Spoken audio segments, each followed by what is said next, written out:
Welcome back. Now we are getting another game between HYPPS and Fulkrum. A little bit of the history between HYPPS and Fulkrum. In the very first round, HYPPS was defeated by Petro and was moved to the losing side. On the losing side, HYPPS defeated Rabbit and then defeated Colorfade, and now he is facing Fulkrum. While Fulkrum, in the very first round, he defeated Rabbit and then defeated Colorfade, but then lost again to Petro and moved to the losing round. And now he's facing HYPPS to the final place in the 5th tower.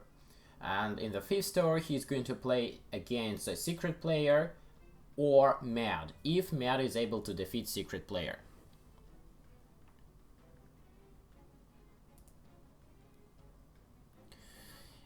Yes, the match is scheduled to be 13 p.m. by Kiev time. But we can start earlier. Let me check.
So looks like we are getting the game right now.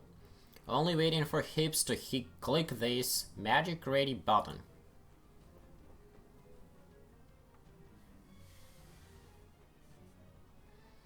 Yeah, finish your tea and let's go. This is Fulkrum saying to HYPPS. Lord still has delay. Why would it matter?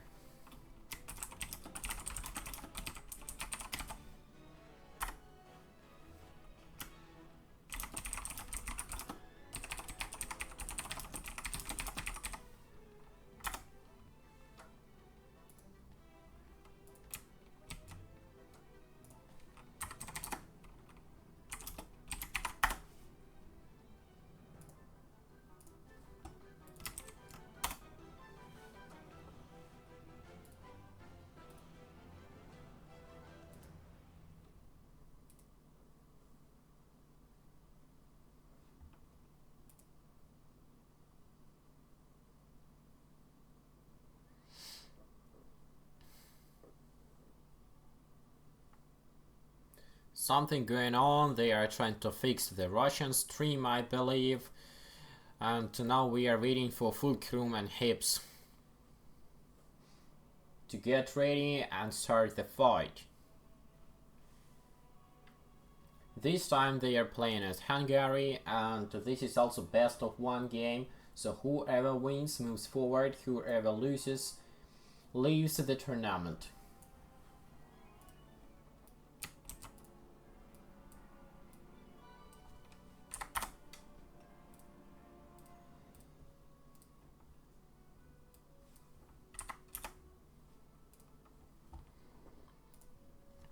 So, we are starting now.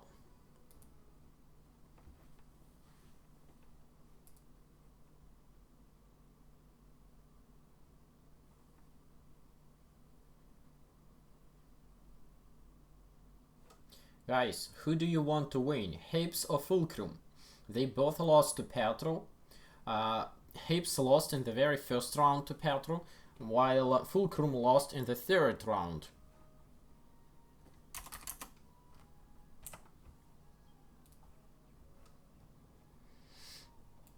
Somehow I'm Turkey this time, So Fulkrum and HYPPS both are ready. Now we are waiting for Lord Eagle, and this means that there will be no pause after the game starts.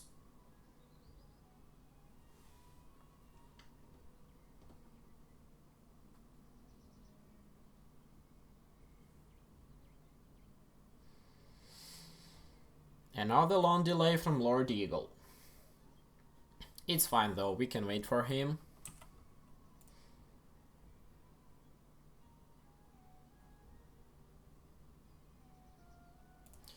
Good.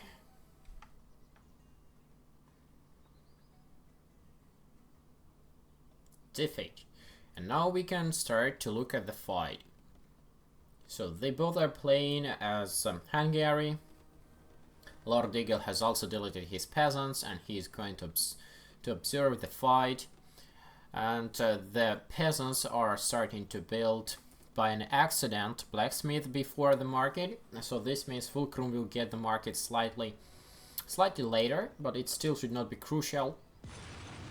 While HYPPS has already got his market and building the blacksmith, and then will be town hall, and let's see if they are going for 3 down halls or 2 down halls. Barracks and another barracks, so looks like HYPPS is going for a rush. At least as of now, because he's building 2 down halls and 2 barracks and sending his peasants to the gold mines. What do we have on the Fulkrum side? We have 3 down halls and 1 barracks. Let's see if any of them are going to build more barracks or more town halls or maybe stables.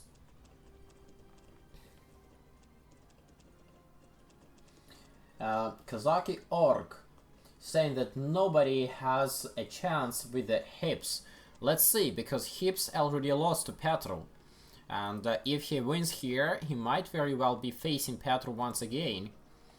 And here goes the academy for HYPPS, and HYPPS is obviously going for an early game rush, while Fulkrum is probably going to camp on his base and develop his economy. So Fulkrum has 3 town halls, an academy, and a barracks. It very well could be that Fulkrum has sold his gold for wood and now is going to place stables immediately and then hire some reindeers to camp on his base and protect the base. And of course they are getting gold mines, which is very important in every game. But so far I see only 2 gold mines for Fulkrum, and let's check how many gold mines for HYPPS. 1, 2, 3. So far it's 4 gold mines for HYPPS and only 2 for Fulkrum, but Fulkrum is expanding his town to this gold mine and probably will be looking for another gold mine somewhere. So 2 here, 1 here, and where is the 4th one? Somehow I've lost the 4th gold mine. Okay, it's in the very corner, and now he finally found it and now expanding his town to the 4th gold mine in the very last corner. Let's check the upgrades, because it's almost half the peacetime over. So on the upgrade side, they both are going through the wood production and nothing else so far. So they probably are buying food from the wood or gold to maintain their production line for the pikemen and the peasants. And now diplomatic center comes for Fulkrum. And where is diplomatic center for HYPPS? I don't see it so far. And points wise they are pretty equal, but Fulkrum is slightly leading by 10 points. This is probably due to 3 down halls and the diplomatic center. But HYPPS should theoretically have better army or more army. Now HYPPS is getting his 3rd town hall, so this could be an interesting tactics. Why would you need a 3rd town hall in this late game instead of the diplomatic center? So now everything is equal. They both have 2 barracks. HYPPS is asking to stop. Why?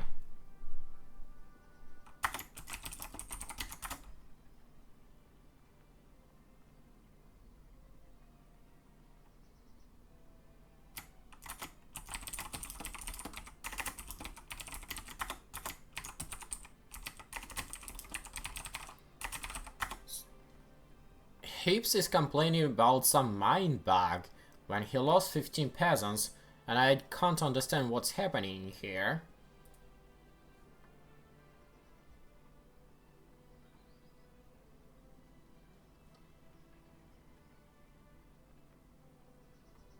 And I can't check how many peasants he has in the mines.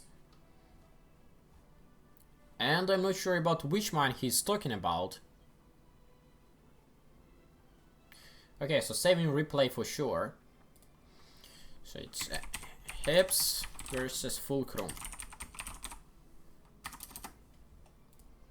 Saving replay and then we will check.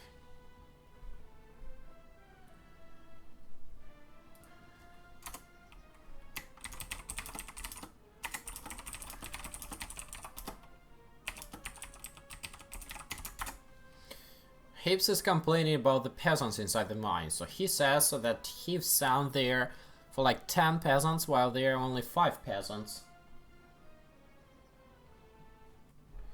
Okay, so let's do like this.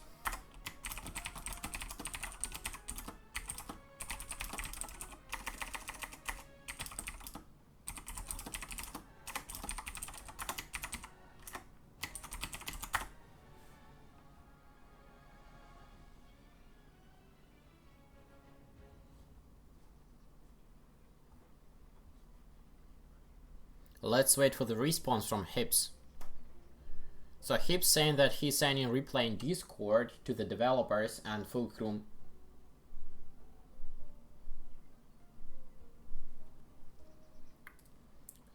So let's go and check the statistics. So HYPPS, so let's see. So there is no units lost for him.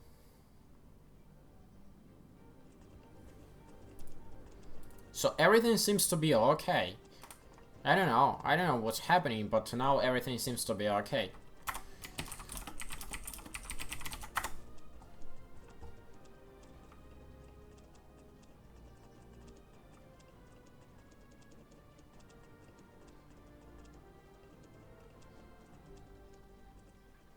I don't want to get any replay because replays are usually very contradictory, and then if the player who requested replay won, then the second player is starting to cry like it was unfair. I also want to replay.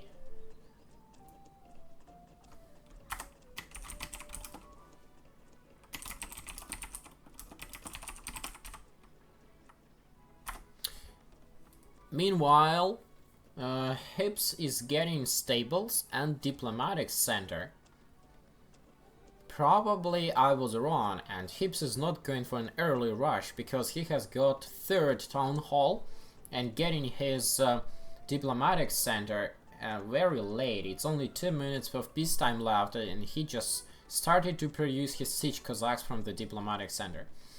And also he's getting stables, which will most likely produce rapiers. What do we have on this side? On the side of Fulkrum we are also getting a stable, which basically means these two players are pretty equal for the buildings. But Fulkrum is getting 2 towers for potential protection. And Fulkrum is expanding his little town to capture a gold mine from the neutral territory. Cossacks 3 Matt is saying that replays are shit. Sometimes it's not working like in the game. I'm not sure if it's working as in the game or if it's working not in the game, but I'm sure that once I was able to catch a hacker inside the game, and he was hacking the gold mines, upgrading them infinite time with the price of the first upgrade and then adding extra 5 peasants, and he was just putting 100 peasants in every mine with these small and cheap upgrades. So at least something replays are showing properly. We do not see any protection for his gold mines from HYPPS so far. Maybe because he forgot, or maybe because he does not seem to have it. Interestingly, very interestingly, instead of going for Readiers, we see the Hussar, the Hungarian Hussar from HYPPS. This will be some reinforcement for the Siege Cossacks. And here is the very first clash between Siege Cossacks of Fulkrum and HYPPS. But now HYPPS had some pikemen to help him defend his base, and Fulkrum decided to retreat with his Siege Cossacks and probably move to other side and try to sneak into the base from the other side. So you can see here HYPPS is playing nice tactics of mixing up the Hussars and Siege Cossacks together. This will bring much more power to this bunch of Siege Cossacks, and if this formation of Siege Cossacks plus Hussars meet another bunch of enemy Siege Cossacks, they will be easily on the winning side, because the Hussars are much stronger than Diplomatic Center Siege Cossacks. Meanwhile, Fulkrum is hiring some Diplomatic Center mercenary dragoons, which could be good or could be bad. And HYPPS is keep producing the Siege Cossacks, so if HYPPS is able to catch enemy dragoons with his Siege Cossacks and Hussars, that will be game over. But if Fulkrum is able to properly protect his dragoons, and the dragoons are shooting up the enemy units, and of course, let's say if he has enough resources for their ammo for the dragoons, that will be a win for Fulkrum. Point-wise, Fulkrum is leading significantly, so it's 216 points versus 176. And he is getting their Raitiers. Raitiers would probably just follow up the Dragoons and try to protect them from the fast cavalry attacks.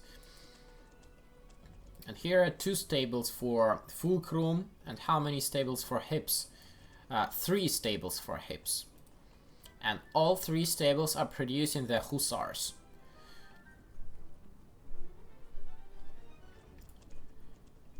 Here, a solo Siege Cossack is running in the back of the HYPPS base and was able to capture this not finished coal mine, which is not very important, but still annoying, and also being able to capture this one house.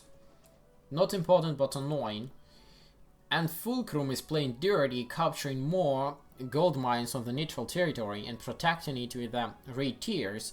Raitiers would be almost immune to the Siege Cossacks' attacks. And here Fulkrum decided to run away from this mix of Hussars and Siege Cossacks, because Hussars obviously much stronger than Diplomatic Center Siege Cossacks. Maybe Fulkrum wants to get some help from these Raitiers, but I don't know if it's a smart move, because he's exposing his gold mines from the neutral territories. Or maybe he wants to blow up the mines and kill the enemy Siege Cossacks and Hussars. Let's see how it goes here. As I predicted, the Hussars from HYPPS are much stronger than enemy Siege Cossacks, and HYPPS was able to take cover, and Fulkrum had to blow up these 2 mines, but Fulkrum still has 1 extra gold mine over here.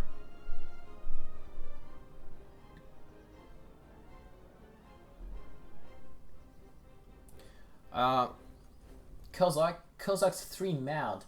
I think there is no problem, but if there is no problem in the game, I just don't like wasting time for replays, rehauls, and so on. So if it's okay, let's just move on if it's okay. If it's not okay, then I want HYPPS to specifically say what's not okay.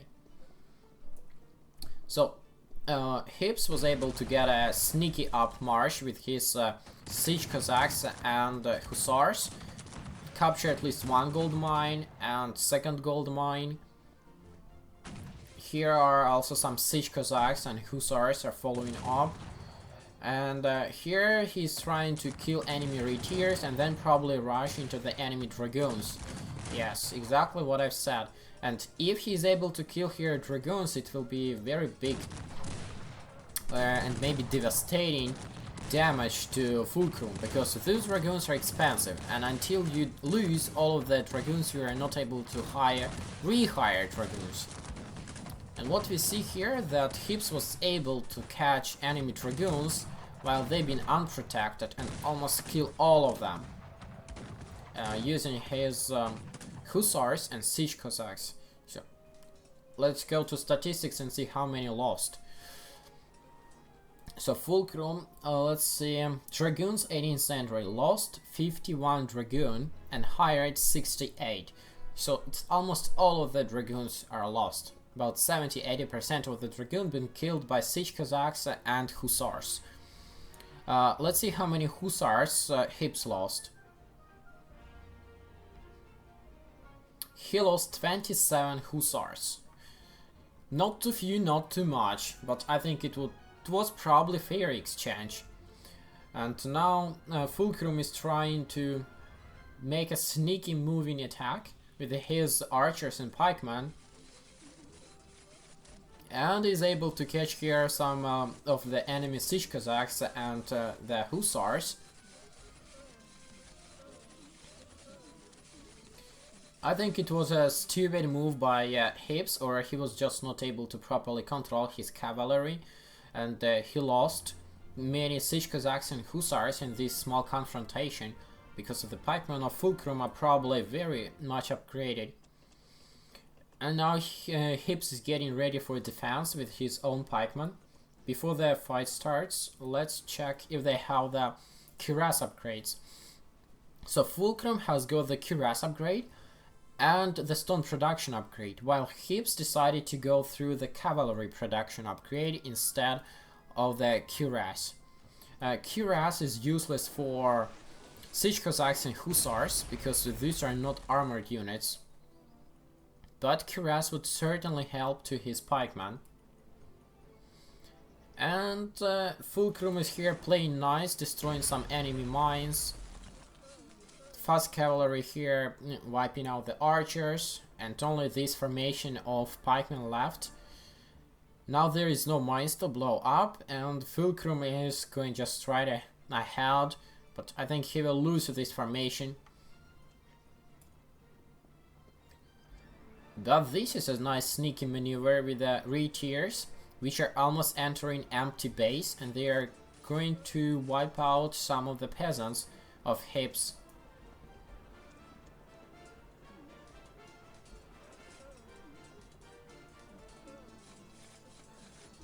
Hello, Hryushka! The fast cavalry is rushing back to protect this side of the base. Let's see what's coming up in here. It's nothing coming up in here.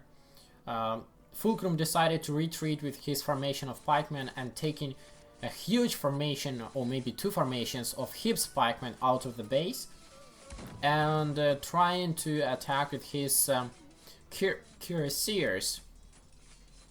But there is just so many of the fast cavalry units from HYPPS coming from the forest stables, and he was able to very fast spot the enemy units and just rush back and kill the retiers. I think Fulkrum should have waited a little bit longer and attack retiers and dragoons together, and of course better with pikemen. Now this pikeman probably going to catch this gold mine, yes. Because we are playing without capturing peasants, what HYPPS is doing here, he's taking out the peasants out of the mine, so these peasants at least try to kill some enemy units. Now Fulkrum captured a town hall from HYPPS and destroyed it, and maybe he will be able to capture something more, while these pikemen are going back to save. Fulkrum, please destroy this town hall and the mill. Fulkrum, please. No, HYPPS was able to recapture his second town hall, and probably will recapture the mill, while Fulkrum is probably trying to focus on this fight. Yes, yes. HYPPS was able to recapture his mill, but if Fulkrum would be smart enough and would play well, he would be able to destroy this town hall and this mill. Here comes another attack. I think it's a bad tactics from Fulkrum. He is losing his formations one by one, while HYPPS is protecting his base with all of his army. More pikemen coming, and again here we will see like overwhelming number of pikemen and cavalry from HYPPS will be taking over this small formation of Fulkrum's pikemen. Here are some siege Cossacks coming, but these siege Cossacks are pretty much useless against enemy pikemen and the hussars. What do we have here? Do we have more stables for Fulkrum? No, I don't see any more stables. It's just one stable here, just 2 stables. And HYPPS has 4 stables. So that's a significant difference. HYPPS is able to get so many of his hussars. And now he is trying to make a rush attack with his siege Cossacks and hussars. But I think he would rather come from the backside and not stride to the center door. Gold mine lost for Fulkrum. Now let's see if yes, HYPPS will be able to capture those gold mines. They are without protection at all. HYPPS, please blow up this mine. And now HYPPS is trying to target the peasants. While here some more conflicts are coming up.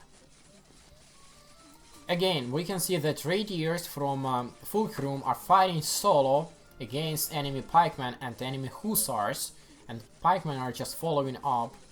Looks like Fulkrum has upgraded his pikemen very much, but it's still not enough to take over this much bigger formation of pikemen from HYPPS. Let's get to the statistics. So Fulkrum has got his cuirass upgrade and second cuirass upgrade, both of the cuirass upgrades and both of the stone production upgrades, while HYPPS does not have the cuirass upgrade. And that explains why his pikemen are losing to the Fulkrum's pikemen, but it does not help Fulkrum because Fulkrum has much less pikemen at the attack moment.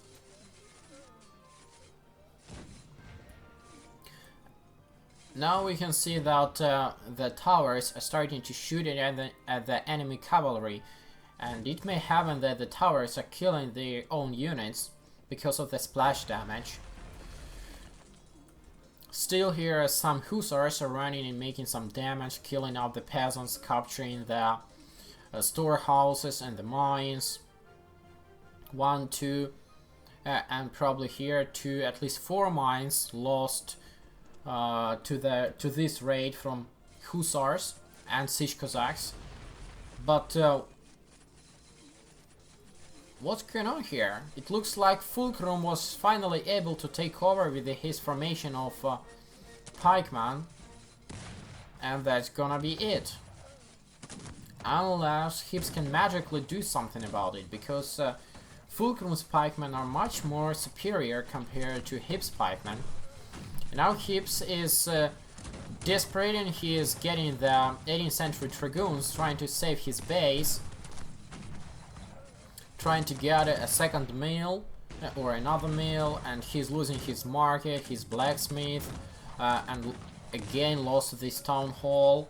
Now some more siege Cossacks are coming, and here siege Cossacks are following. Siege Cossacks are devastating for the dragoons. So I think this is a GG, and we can congratulate Fulkrum.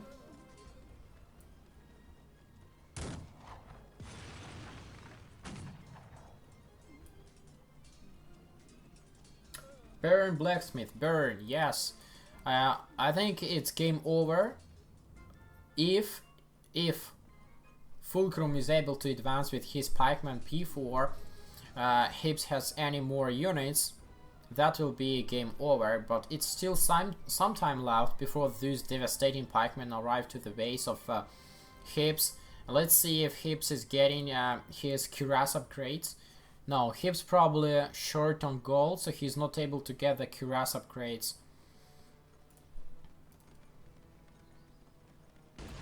So Fulkrum was losing his formation one by one by sending them in separate, from separate directions, from different directions, in separate from each other. But in the end, he was able to take over thanks to the powerful rapiers and fully upgraded pikemen. I think this formation of pikemen would be just able to take over entire HYPPS base. The diplomatic sentry Rundashears are just useless against the fully upgraded pikemen with both of the cuirass upgrades. I don't see any blue dead unit over here. The pikemen from Fulkrum are just so much superior compared to the pikemen from HYPPS and of course the 18th century Rundashears. Yes, probably is GG.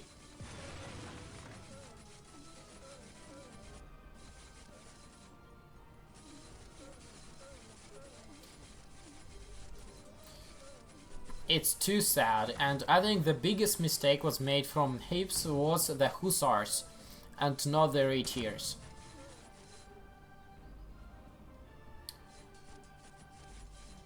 What happened here? It looks like Fulkrum accidentally deleted his pikeman formation, but here are some more rapiers coming to finish up the base of HYPPS. And of course, HYPPS is complaining about the gold mine bug. Yeah, how else could it be? Well, let's save replay.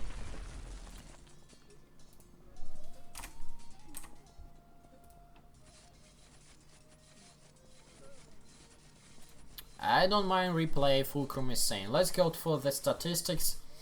And Fulkrum was actually able to advance to 18th century and get the balloon and check out the map. Okay, guys, for the statistics, let's just check the gold mine. So HYPPS got almost 100,000, while Fulkrum also got 100,000. So if there would be a peasant's bug for HYPPS, HYPPS would get significantly less gold.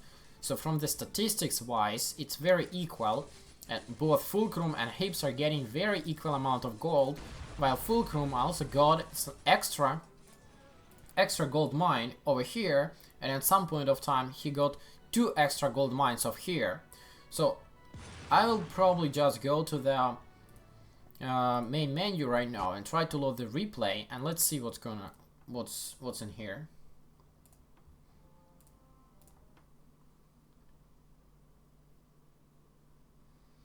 So HYPPS complaining that he was sending peasants into the gold mines, but the peasants died inside the gold mines instead of ending up in there.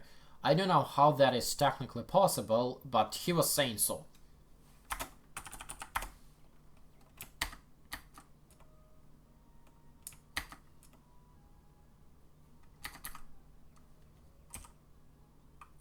So let's find out where is HYPPS. HYPPS is over here. And now let's observe the gold mines. So here is one gold mine, here is second gold mine.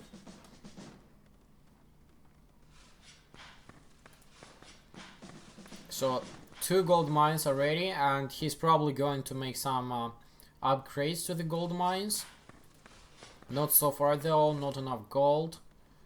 Okay, so he's probably going to start upgrades soon. Here he's looking for more gold mines. He has taken this one.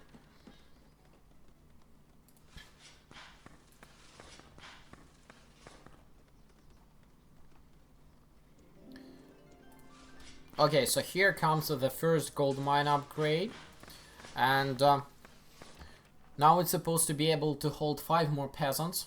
Let's see if HYPPS is sending there some peasants. How about this gold mine? No upgrade so far. Just this gold mine upgraded, but peasants are not yet going inside. This gold mine also upgraded, and probably this one will follow shortly.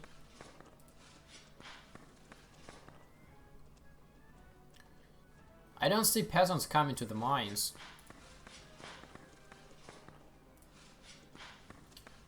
So here are 2 and now 3 empty gold mines.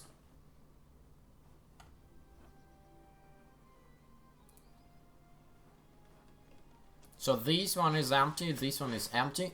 Well, not empty, just half empty. Now this one is filled in, and here are 10 peasants, so everything seems to be fine. This one also filled up, and also 10 peasants. Let's see if HYPPS is going to fill up this one. But here is some game bug, I believe.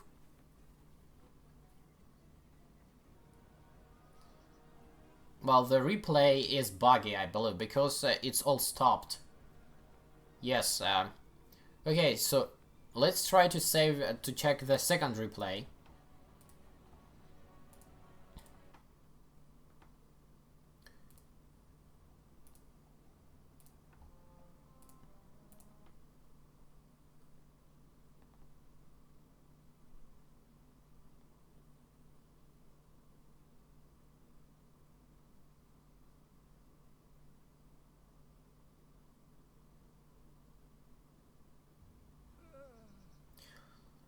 So guys, I tend to believe that there actually was a bug, because what I've just seen in the replay, 3 of the gold mines stood without peasants for quite a long time.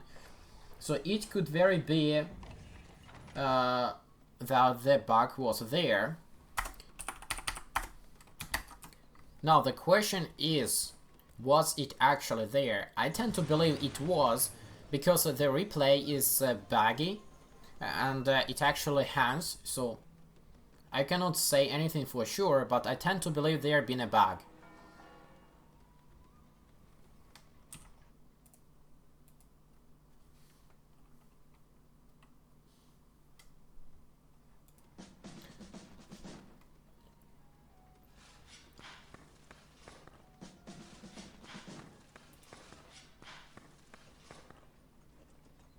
I'm just checking out the replay which is saved by the end of the game, and see if that's true or that's not true.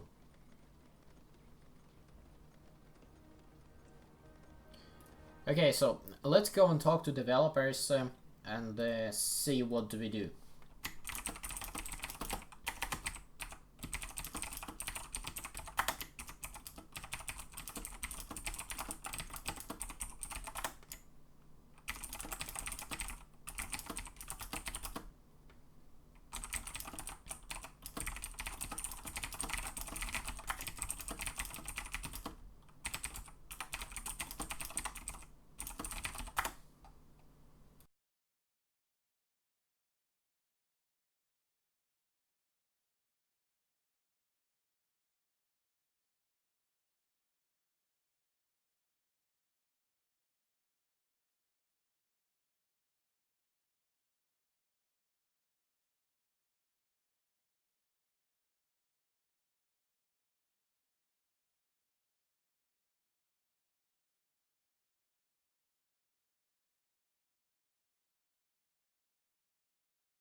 Well, it very well may be that the replay hung or stopped just because I saved at that very moment.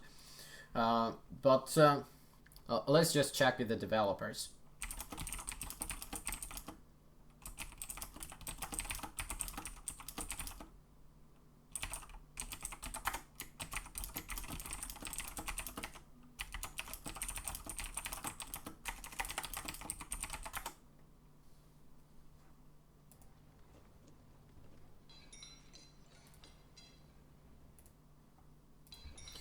Here I am checking the second replay of the full game, and here we see that HYPPS is once again upgrading his gold mines, and once again he's not filling them up.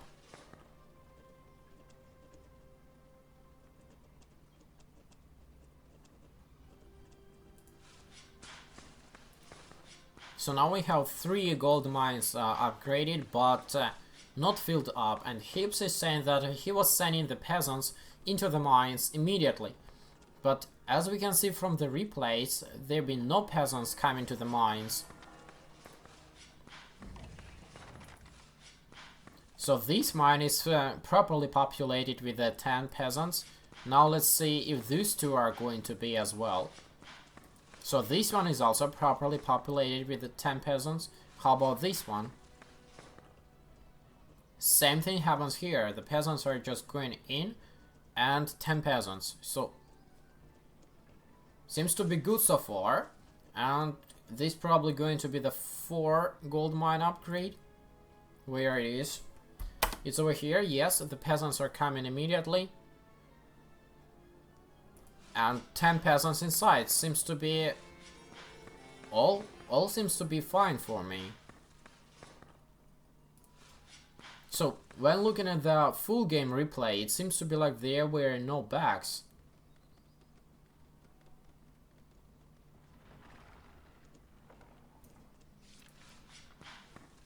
Okay guys, I'll just send this replay to developers, and we'll see later, but I cannot say that it was a bug, because yes, it could happen that HYPPS just forgot to send the peasants, and it could also happen that HYPPS also sent the peasants, but somehow they did not ban there, or anything else happened. But from the replay, from the full game replay, it does not seem like there are any bugs. So here the first clash between the Siege Cossacks starts, and I don't know, I can't say to any of the sides, so let's developers decide.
Okay guys, while the developers are fixing and checking out the bug, I'm not sure there's been a bug at all. It could be very well that HYPPS just forgot to send peasants, or he sent the peasants to the mines and then selected the exactly same peasants to do some other task, and then he thought that he sent peasants to the mine, but what he actually did, he took the peasants which supposed to go to the mine and assigned them another task. So developers are currently checking out their replay, and if, I'm saying if, they've been able to find any bugs in there, there will be a replay between Fulkrum and HYPPS. Otherwise, we're just going on by the shuttle, and the next game will be, let me check, the next game will be between SecretPlayer and Mad, because Mad was able to defeat Mindaugas, and now he is facing SecretPlayer. But this game will start in about 20 minutes.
So while the players are slowly gathering up into their next game, we still have a couple more minutes to just talk.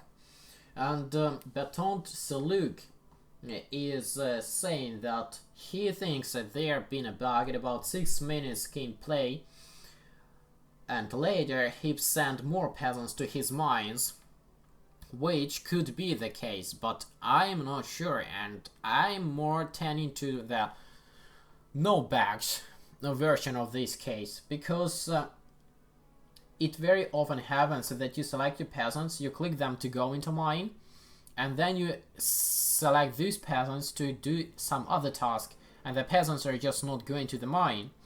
Or you select the peasants and you click them to go into mine and then into another mine, and eventually what happens, they are going only into the last mine. So I'm not saying there been a bug, I'm not saying there was no bugs, but it's all up to developers. They have the replays and they will check it up, and if there been a bug, there will be replay. Otherwise, we are just moving forward.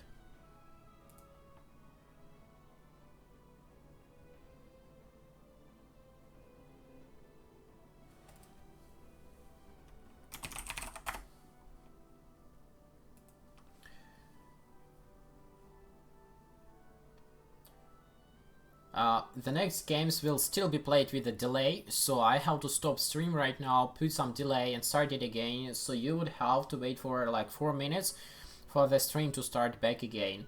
See you soon!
Here we are, about 10 minutes before the next game starts left, and it will be a secret player playing against Mad. They are going to play Spain, and it will be the best of one game as before. Now a little bit of the history. So Mad defeated Sangs, then lost to Sanyok, then defeated Arthur, and then defeated the Mindagras, and now he's facing SecretPlayer. Now SecretPlayer on the other side, he first defeated current user, and then he lost to Mindagras by some miracle. And on the loser's side, SecretPlayer is going to face Mad.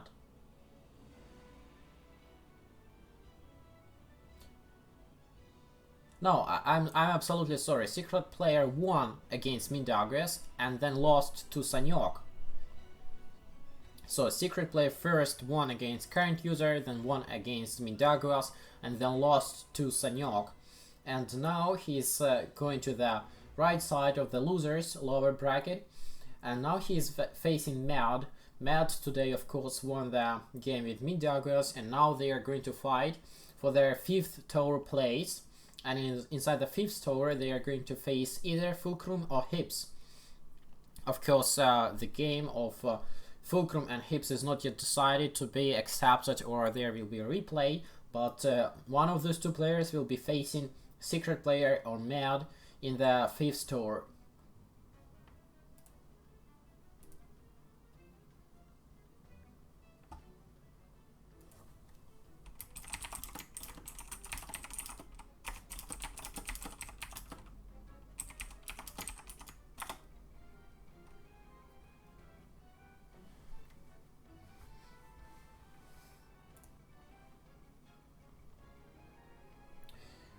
The 5th tour will be still best of 1, and then we have the final best of 3, and then we have the grand final best of 5.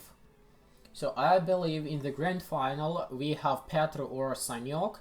Today they are going to play a best of 3 game, and one of them will be going to the grand final and into the second place of the grand final. It will be some of these players: Fulkrum, HYPPS, SecretPlayer or Mad.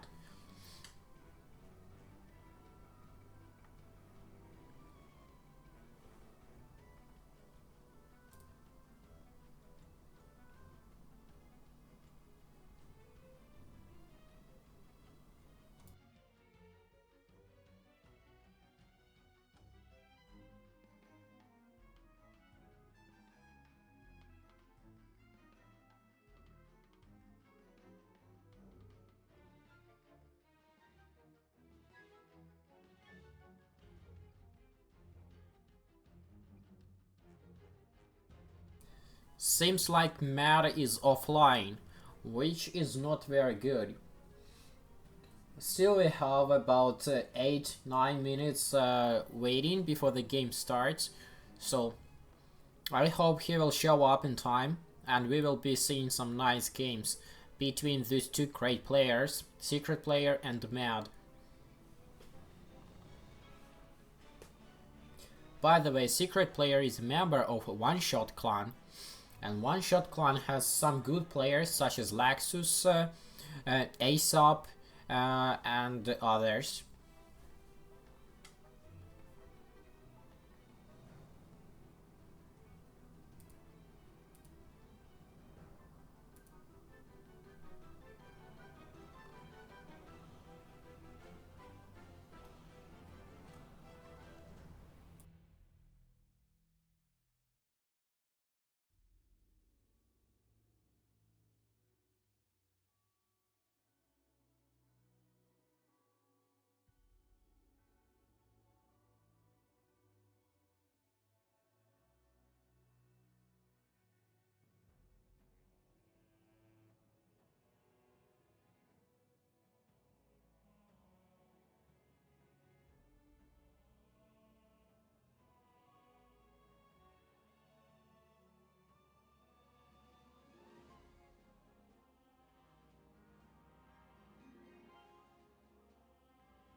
Nice, nice, nice. Mad is over here. And looks like we are getting to the shuttle and going to start the game as planned.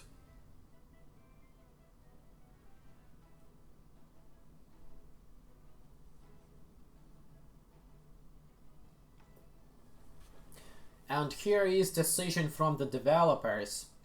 Replay says that there wasn't order to send peasants inside mines. This can be because of desynchronization. Desynchronization can lead to difference in units' positions but not in skipped packets with data. It can't be a problem caused by different location of players. It only matters connection to the host player, Miyconst, which is me.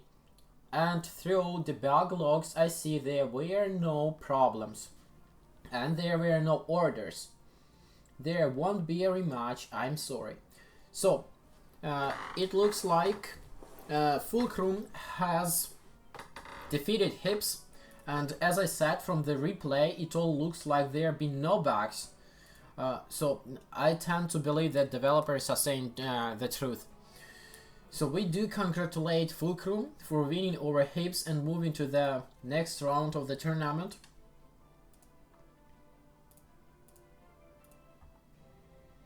And from my personal experience, I can say that it very often happens that you are selecting the same peasants to do different tasks. And in this case, it might be that HYPPS thought that he sent the peasants, but he actually didn't. And we actually check it out from the gold statistics and from the peasant statistics. HYPPS did not lose any peasants, like unexpectedly, and HYPPS also did not get much less gold compared to Fulkrum, so it was pretty equal.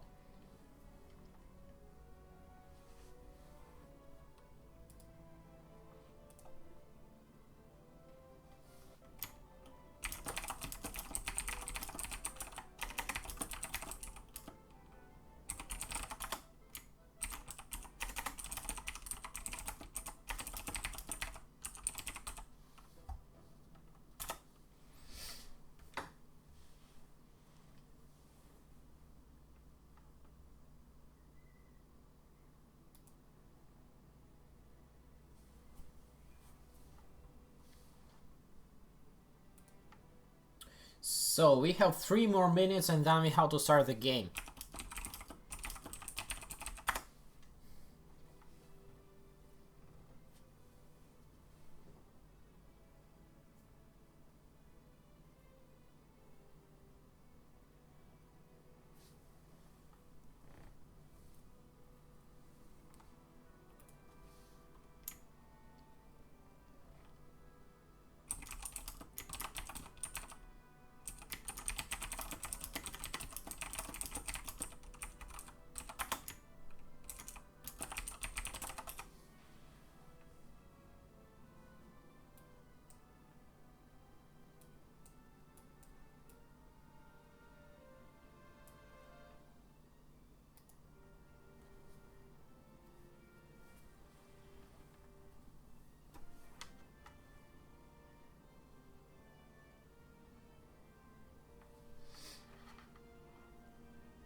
SecretPlayer versus against Mad, playing as blue against red, both players as Spain, rules are the same, and this is best of 1 game, so good luck to both of the players, and let's see some nice game.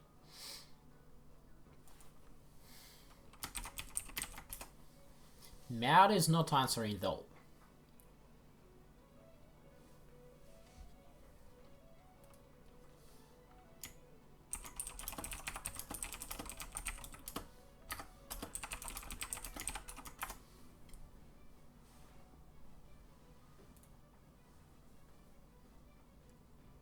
Mad Are you there?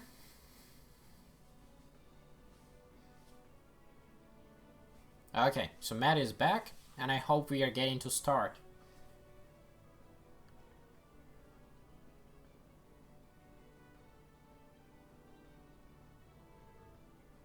Ready, go!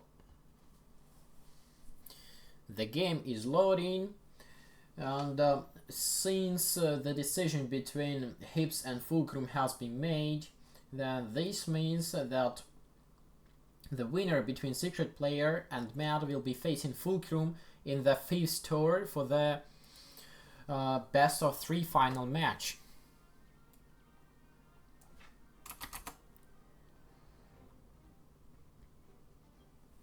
This time in Prussia, which does not matter much though.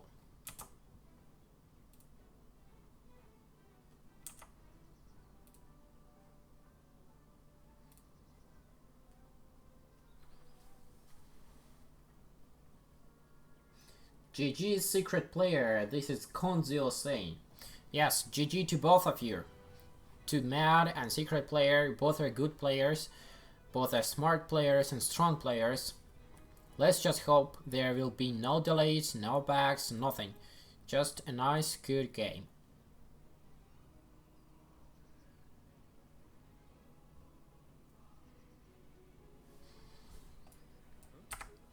Deleting the peasants.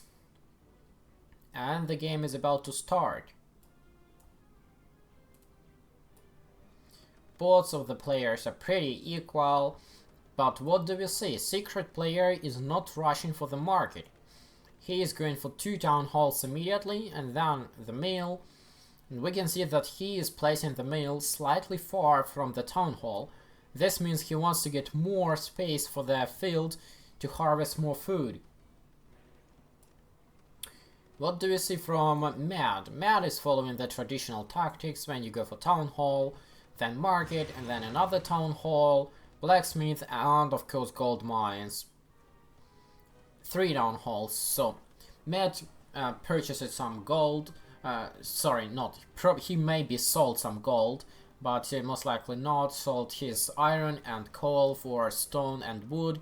And now he's getting 3 town halls and 2 barracks here placed. And 1 gold mine. While SecretPlayer is getting 2 town halls. And also 2 barracks, also gold mine, 2 gold mines, not yet finished though, and here is 3rd town hall. So they are playing pretty equal, just building the buildings in different order. Let's see which one is better. So far Mad is able to finish 3 town halls, 2 barracks, and making up the academy, while SecretPlayer has got exactly the same, except there is no yet academy for him. The pikemen are immediately going to different directions to scout the territory and take control of it, and here the academy comes. 3 minutes of peacetime, and what do we have for the upgrades? No upgrades so far.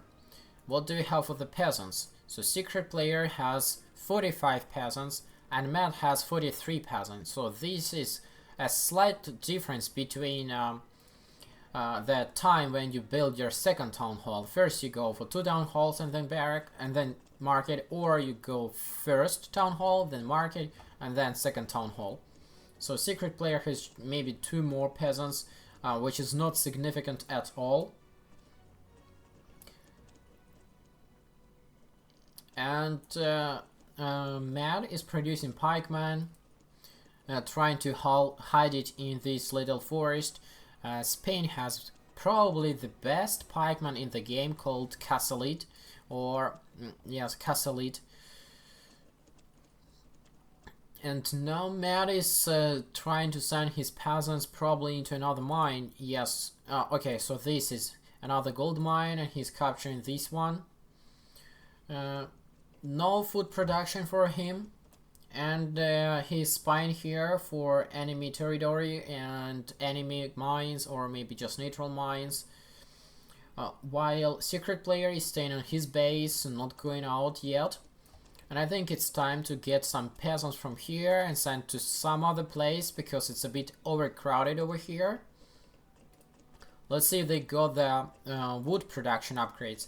Yes, both of the players have got the wood production upgrade, and it was almost equal at almost equal point of time.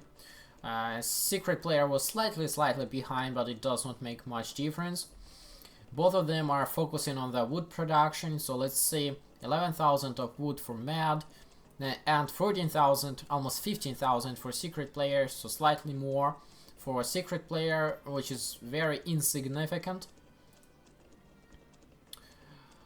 And SecretPlayer has started to upgrade his gold mines, and he's starting to hire siege Cossacks from a diplomatic center. How about Mad? Mad is playing dirty here, capturing the neutral gold mines, and I think SecretPlayer should send his siege Cossacks over here and just capture these gold mines. Here are more peasants following to the second gold mine, and probably Mad will also be capturing this gold mine.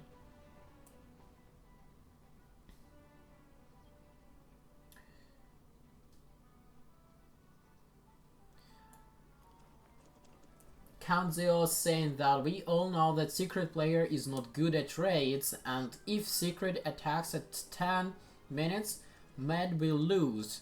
Well, that's all depends, because if he attacks in a wrong fashion, it could be bad, it could be good. That's all questionable. For now, Mad is slightly leading by points, 134 points versus 120 points. Both of the players are hiring siege Cossacks from the diplomatic center, and here we can see that SecretPlayer actually sent his siege Cossacks to make here some harassment and try to capture the gold mines to prevent Mad to taking over with the gold production. But Mad has here much more army units, and siege Cossacks and the Cossacks are just taking over and protecting the gold mines against the enemy. While SecretPlayer decided to retreat, not to lose his siege Cossacks, because it would be stupid. These Cossacks are moving back for some reason. I think there is some desynchronization between the players. Why would Mad retreat? He basically lost his 2 gold mines for nothing. And now SecretPlayer has 2 extra gold mines. This is not good. It's not good for Mad. Maybe he thinks that he will get back to these gold mines later. Maybe yes. Like 30 seconds of peacetime left, and before the war starts, let's check the statistics finally. Upgrades wise, Mad has some food production upgrades, and SecretPlayer is just staying as it is. Here SecretPlayer is running here and there with his siege Cossacks trying to kill enemy drummers.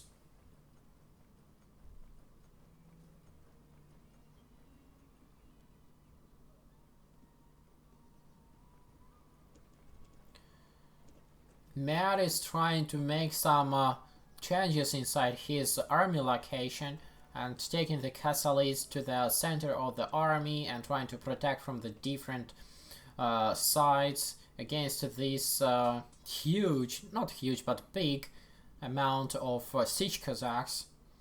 Here we can see 4 drummers just walking back to the base. So Mad is trying to save the drummers from the siege Cossacks rushes, and Mad actually was trying to recapture the gold mines, and the SecretPlayer just blown up the mines, so no one can use the neutral mines.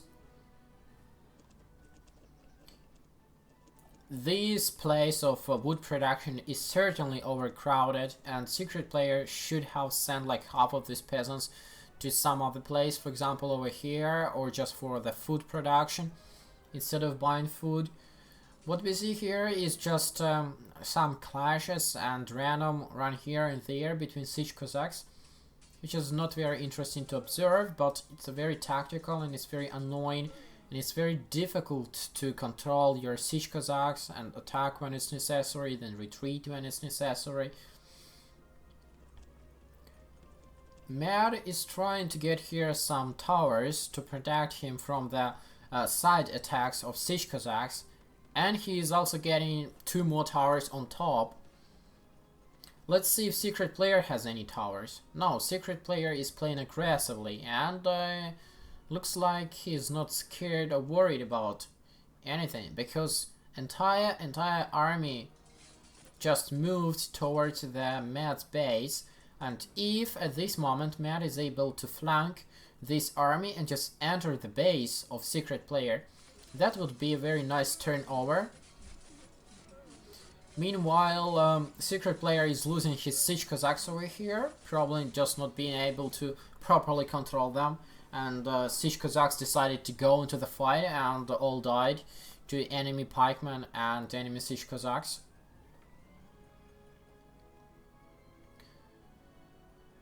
SecretPlayer has almost reached the base of Mad, but I think it will not be enough. These 2 formations will not be able to take over entire army of Mad. At least I think so. Let's check if any of these had got the cuirass upgrades. No, none of these has got any cuirass upgrades. Let's compare the castle. It's 214 and 218, so pretty much equal. But SecretPlayer does not have here all of the pikemen. Some of the pikemen are staying on the base, yes. So at the moment of clash, at the moment of the confrontation, Mad would have slight advantage over SecretPlayer, because SecretPlayer is attacking the Mad's base, and Mad is getting the reinforcement in form of the dragoons.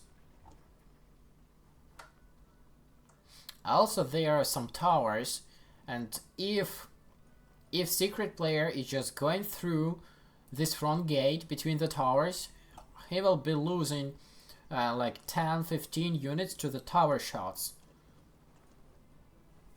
which would be crucial in order to be able to defend. Siege Cossacks are trying to get to the right side of the Mad's base, but Mad is seeing that and also protecting himself with his own siege Cossacks, while SecretPlayer was able to go to the backside of the Mad's base and probably will try an attack from there to avoid the towers, or at least try to capture the gold mines and ruin the economy of Mad.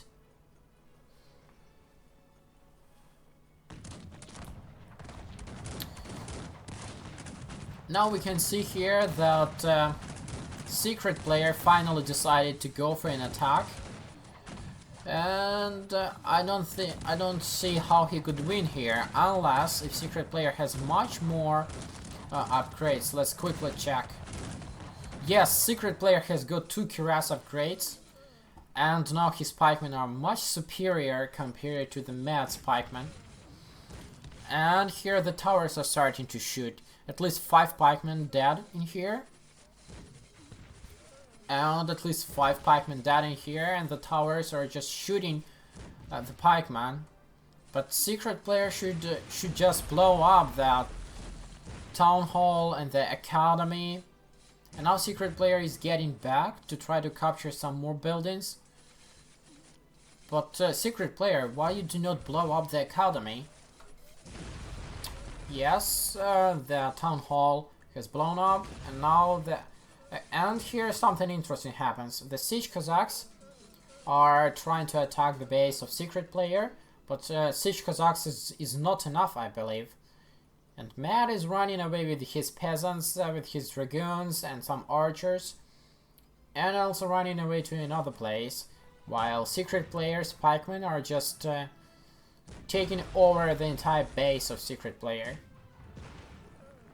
And this is probably GG, unless SecretPlayer can attack the base unless Matt can attack the base of SecretPlayer and actually destroy his base as well. That would be interesting. Looks like Matt is trying to gather his units all together, but eventually he surrenders because SecretPlayer has some army to protect his base. Yes, it's GG, and SecretPlayer was smart enough to make this nice maneuver to the back of Matt's base and then just attack from the backside. It was just very nice.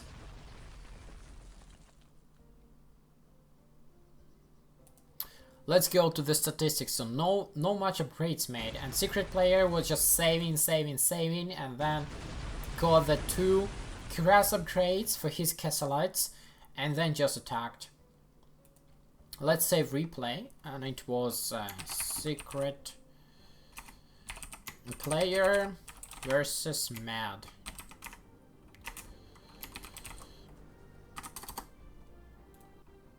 Congratulations to SecretPlayer, and thanks to Mad for providing us with some nice gameplay.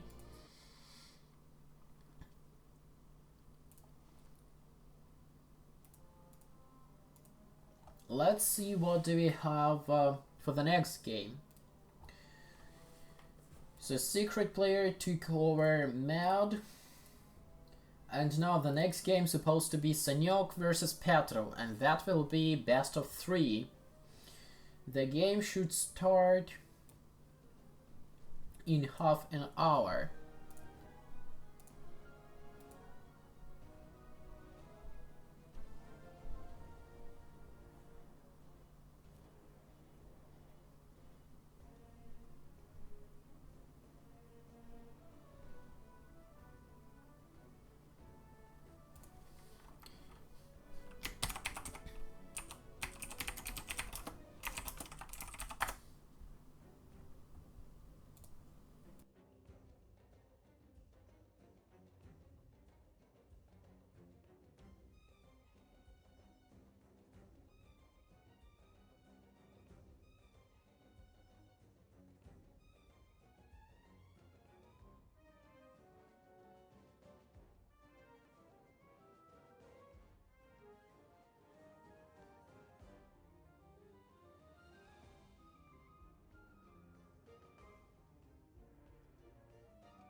So guys, the next game will be played between Sanyok and Petro, and the game will be best of 3.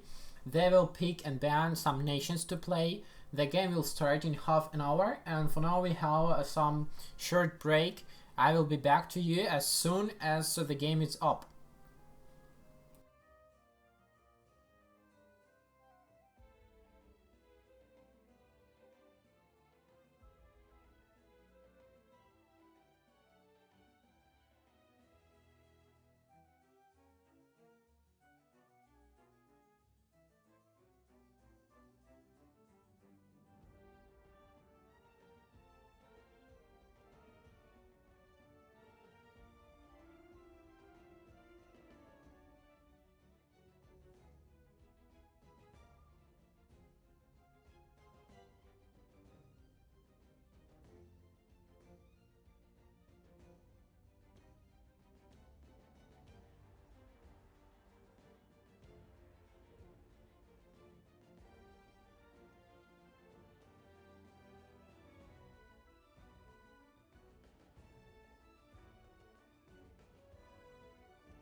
while we are waiting for Sanyok to show up, I tell you the latest news. Since this is going to be best of 3 game, and the players are able to pick and ban their nations, Spain, Ukraine, Algeria and Russia has been banned, and now they have chosen France for the first game.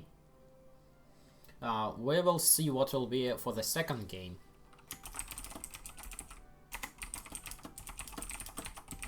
And for the third, of course.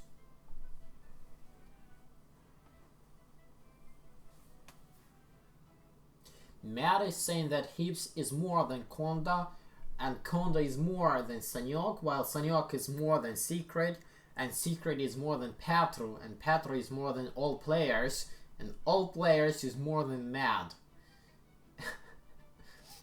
Mad, I like how you describe your skills.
finally Sanyok has joined our room, and we are going to see the game between two, Petru and Sanyok. Both of them are very good, very powerful, very tactical players. And let's hope that Petru is still here, because now Petru is not answering.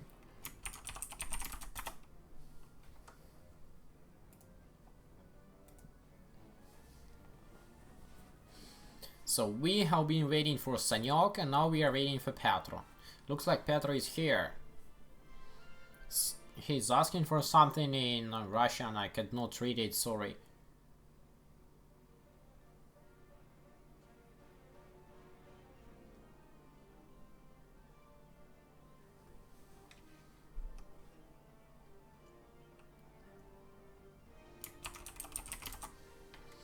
So all the players are ready, and we are starting.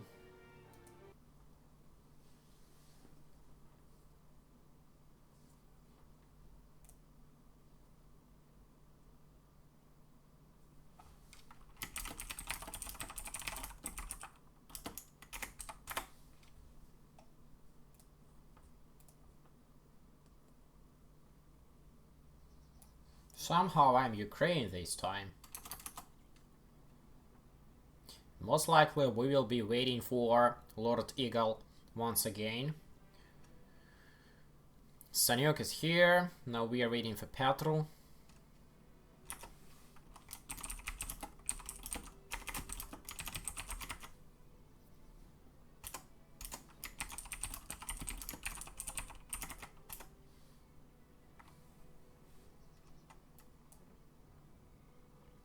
Petru seems to be here. Now waiting for Lord Eagle, and then we can start.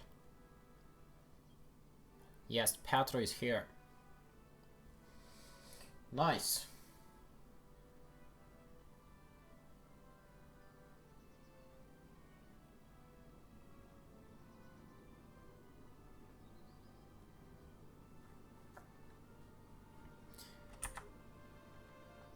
Okay. So what do we have? We have France. Petru is playing as blue, and Sanyok is playing as red. And somehow it happens that both of the players are going through 2 down holes first, then the mail, and what will be the next? So Petru has placed his mail, his blacksmith, and his storehouse, and 2 down holes are ready. And we are seeing a very similar situation from Sanyok, but Sanyok is also getting the gold mines immediately, and there is no market, so none of the players are actually rushing for the market. And Sanyok is actually getting the academy, the barracks first before the market, and only here market goes. Let's see what Petru is doing. No, Petru is getting the market first, and only then barracks. And only then gold mines. So Petru is playing a bit more traditional. 3 down holes, of course. The market is here. The purchase and sell deal been made, and now he's able to get the 3rd town hall. Let's see if it will be 2 barracks or just 1 barrack. Sanyok is already placing his academy, 3rd town hall, and the barrack. These single barracks are starting to produce the pikeman, gathering on this stone quarrel, building the gold mines and probably upgrading the gold mines. So academy is finishing up, and then probably some upgrades will follow up. Let's wait for Sanyok to finish his academy, and then we go and check statistics in 3 minutes peacetime. Statistics, 3 minutes peacetime. No upgrade so far, so they are not upgrading food production. Petru is also sending his pikemen all over the place to scout the territory, check up, and look for the gold mines. 1, 2, 3. 3 gold mines so far for Petru, and here is another gold mine not yet discovered, I believe. Now Sanyok is streaming his pikemen up north, probably to look for the natural gold mine, and maybe take those. Here are 3 pikemen staying and protecting, so this gold mine taken. 3 gold mines taken over here, and these 5 peasants are going to the gold mine to finish construction. Now let's check statistics. So both of the players, both Petro and Sanyok, took the wood production upgrade almost at the same time, just almost second to second. And now Sanyok is getting his diplomatic center before the second barracks. Let's check if Petro is going to do the same. Petro has already got his diplomatic center, and he's starting to build the light infantry units.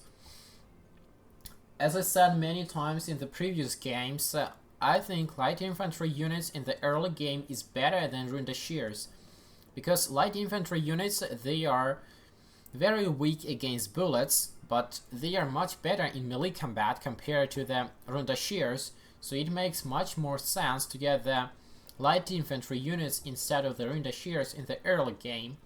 So here the second barracks follows up immediately for Petro. What's happening in here? Yes, Sanyok is looking for the gold mines because here are 5 peasants working, and here he probably discovered this gold mine and going to place a foundation there. Now here we see that fight has already started on the neutral territory, and we still have 4 minutes of peacetime. So Sanyok has got this gold mine, and he's probably getting another gold mine somewhere else. Yes, over here. So Sanyok is getting extra gold mines, which is good for him, bad for Petro. Instead of getting for the light infantry units, Sanyok is producing the siege Cossacks, and here he goes for the second barracks, while Petro has already got 2 barracks and the diplomatic center. And Petro is expanding his wood production to another place. This one looks to be nice.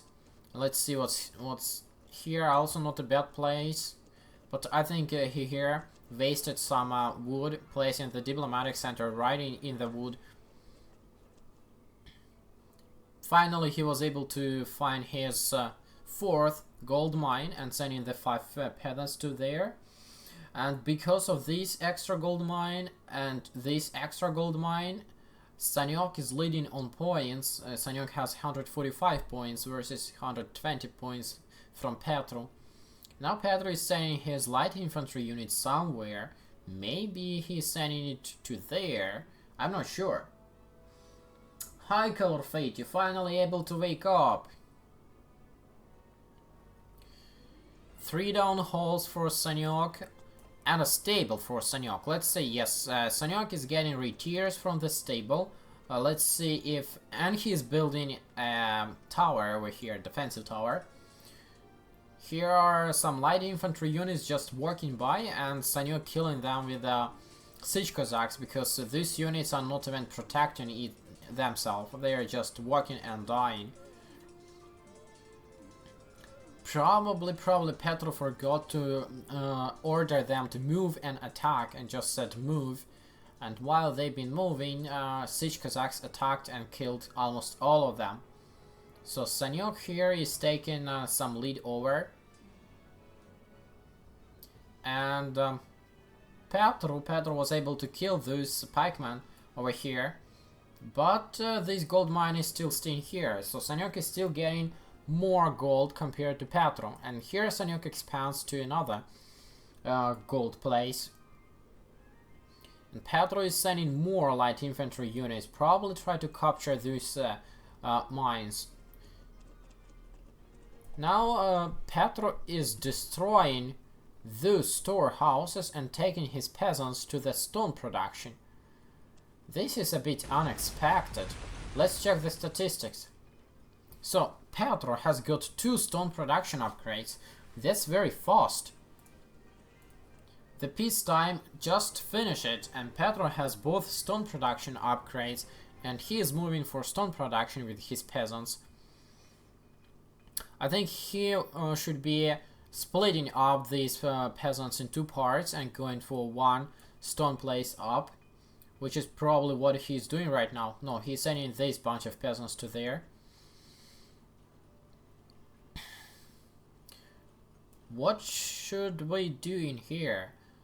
This light infantry, they are just moving towards Sanyok's base, but Sanyok is well guarding his gold mines.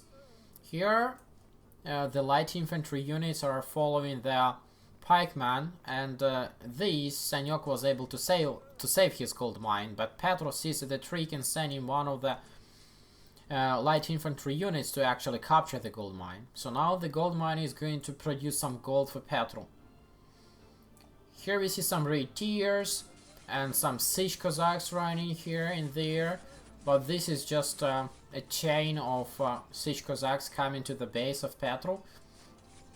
Petro is not kind of that players who can be harassed with this little number of siege Cossacks. Here are some more coming, and here Petro is trying to capture another gold mine, and the peasants coming out of the gold mine to protect the mine itself. Now Petro has extra gold mine over here, and Sanyok has extra gold mine over here, which is more or less equal. But Sanyok had 2 extra gold mines for quite some time, so that should give him a bit more gold.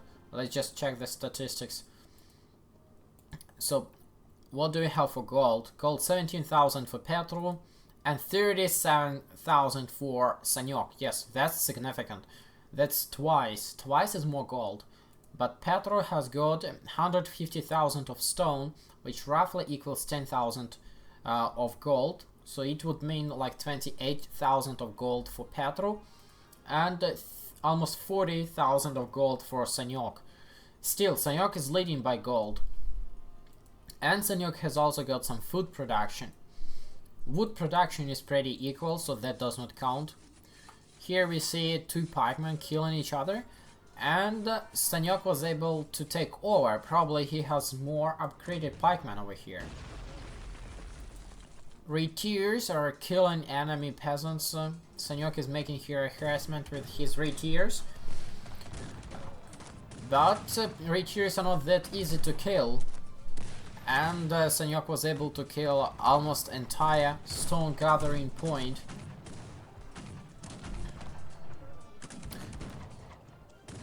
For me, it sounds like Petro is going to taste a bit of his own medicine.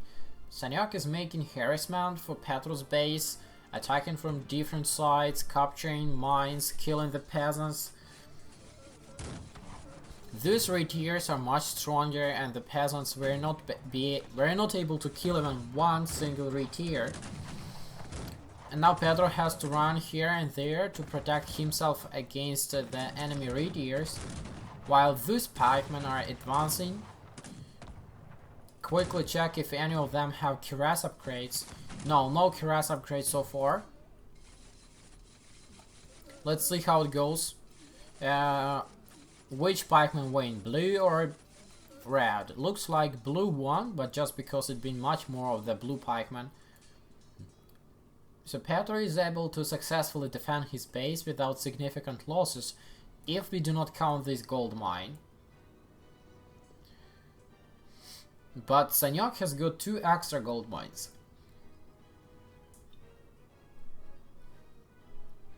And Sanyok is going to capture this gold mine as well. So now Sanyok will have 3 extra gold mines. Unless Petro is able to blow up this mine. Yes, Petro sees it and blows up and kills 5 enemy siege Cossacks. Let's see how many stables Sanyok has. Sanyok has 3 stables. 3 stables. That's big. Of course, he has to split up this stone production into 2 halves, because these peasants are just crowding here, not doing anything.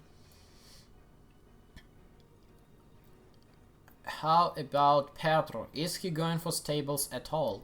Looks like Petro spent his resources for upgrading units and hiring some dragoons instead of building the stables.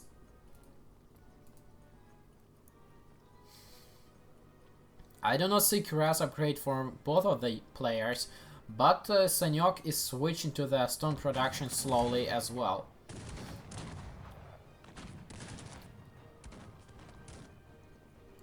I don't think Petro will be able to take over here, because Senyok also has dragoons, and Senyok has some Red Ears. Senyok has siege Cossacks, and here are towers, and the pikemen. The number of Petro units is just way too few to be able to take Senyok out that easy. The towers are shooting. There is just one tower. Yes, there is just one tower. And if tower can shoot over here, it could kill like 5 units. Let's take a look at the pikemen. So it looks like Senyok has superior pikemen, because red pikemen are slowly taking over the blue pikemen. Or not. Maybe Petro has made some last minute upgrades. Petro has got the Cuirass upgrade, but not Senyok yet though. And now Senyok is pushing back and Petro is retreating back. But the bad thing here is that Senyok has dragoons and the retiers, and these retiers and dragoons will follow up the pikemen, and they will just kill them, while the pikemen just retreating.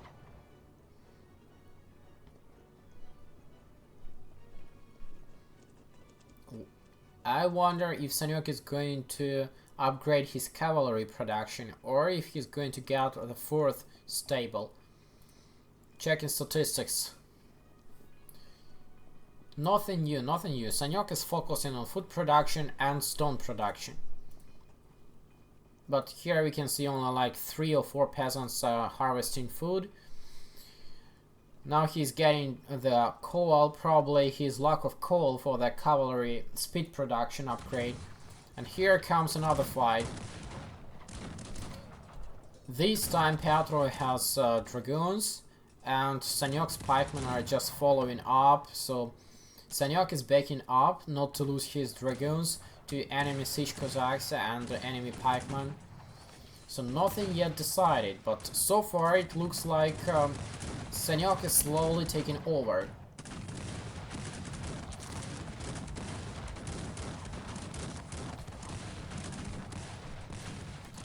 Not this time though. Petro is able to successfully defend his base, and now here some siege Cossacks killing enemy dragoons, and now he is moving forward once again, but I don't think it will be enough to actually move into the base of Senyok and actually defeat the Senyok's base.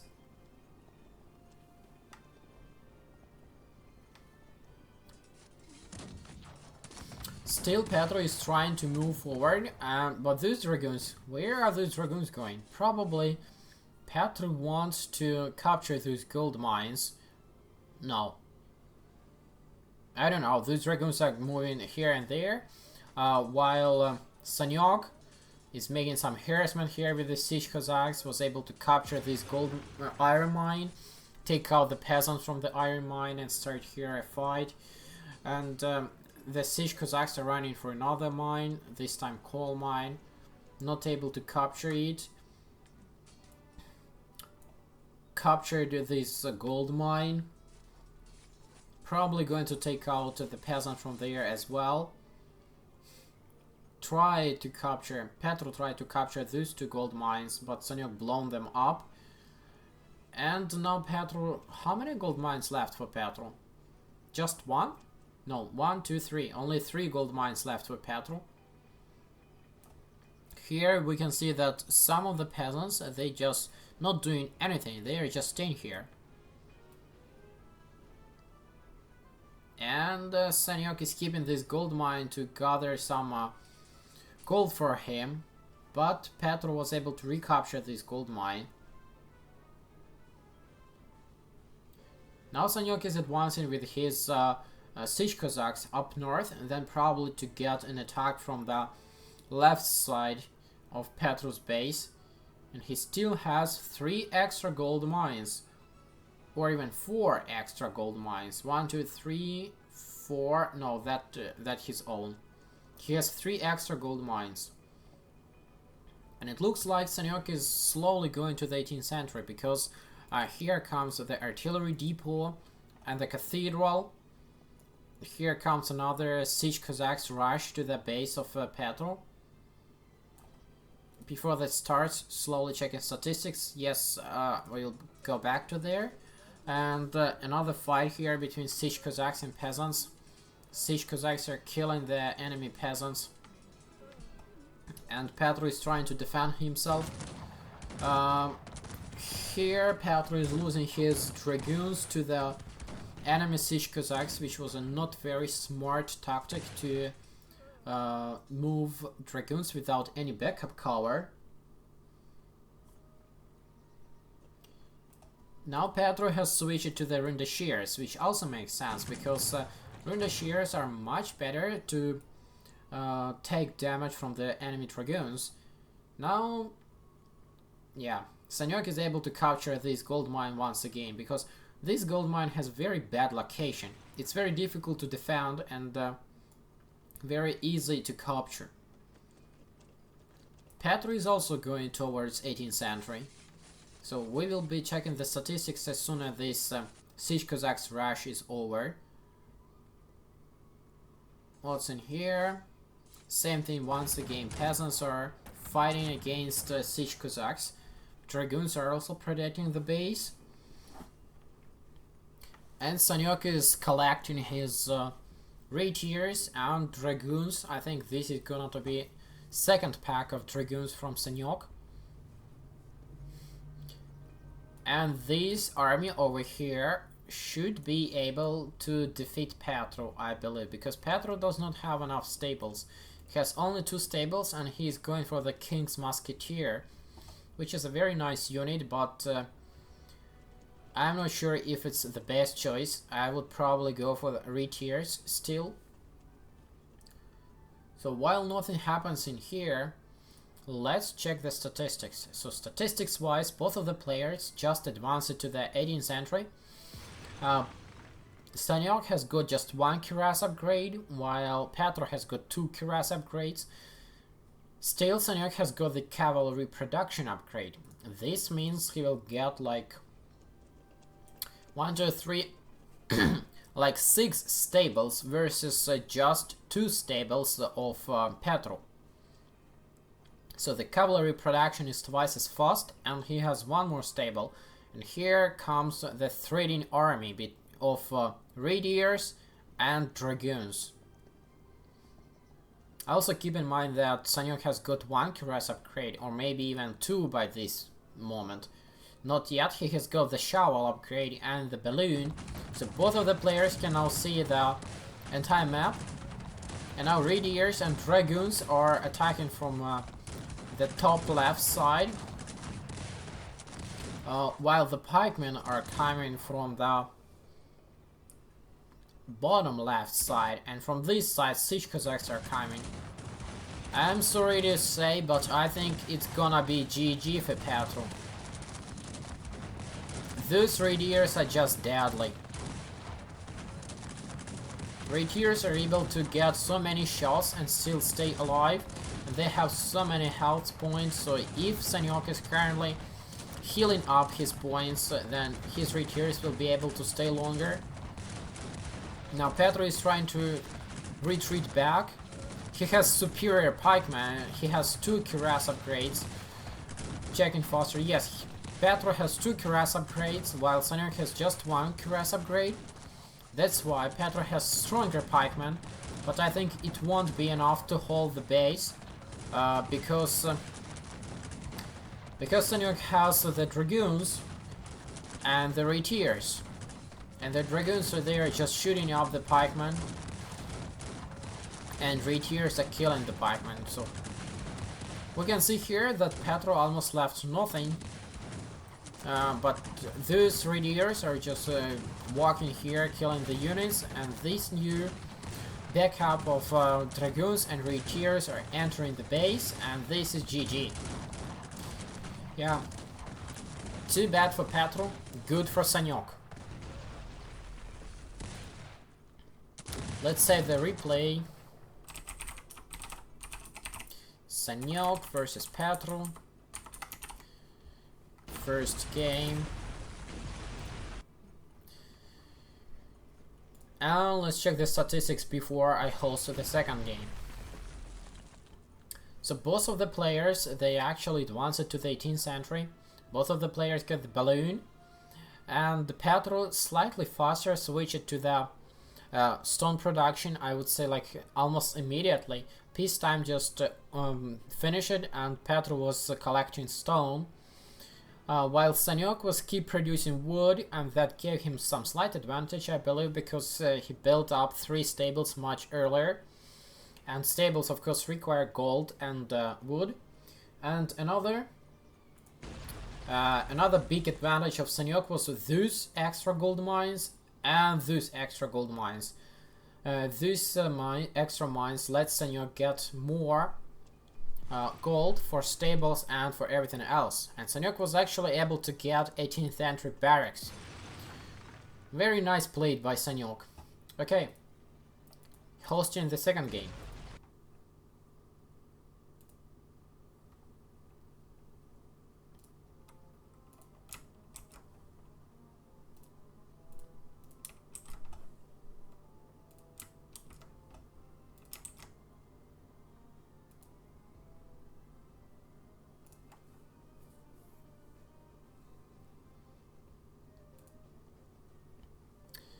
The game is up, players are joining, Petro here, Sanyok here, now waiting for Lord Eagle, and we have to decide what nations to play.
So Lord Eagle is here. Now we are waiting to decide what nation they are going to play.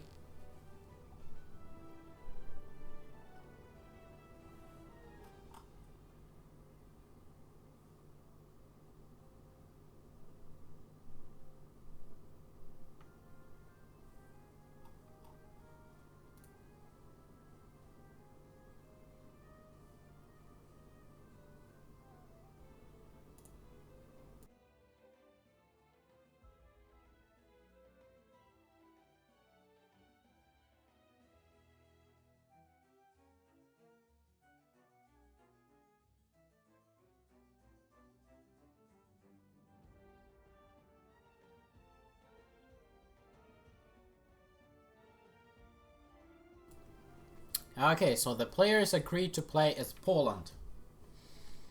Now get ready and let's get it started.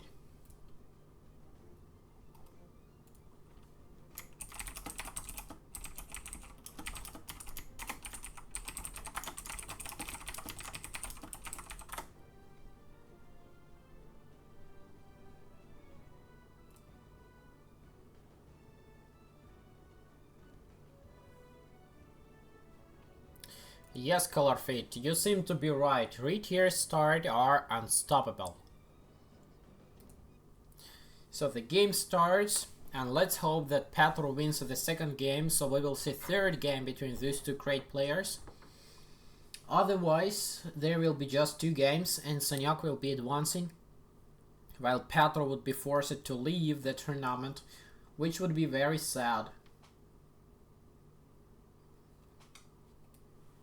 Here we are, this time I'm England, Hello to Color Feet and HYPPS.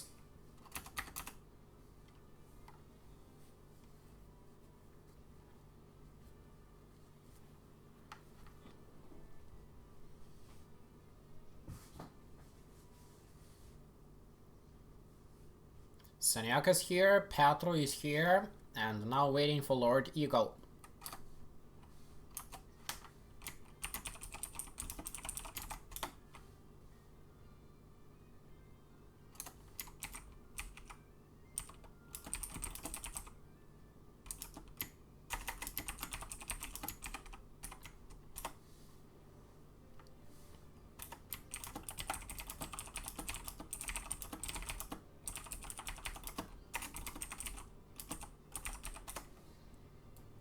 This time I wish good luck to Petro only, because I want them to play the third game. I don't want Saniak winning the second game. Same as before, Saniak is playing as red, while Petro is playing as blue. And once again, they are not rushing to the market. Instead, they are building the town halls first. Mail, blacksmith, barracks, and then will be probably academy and market.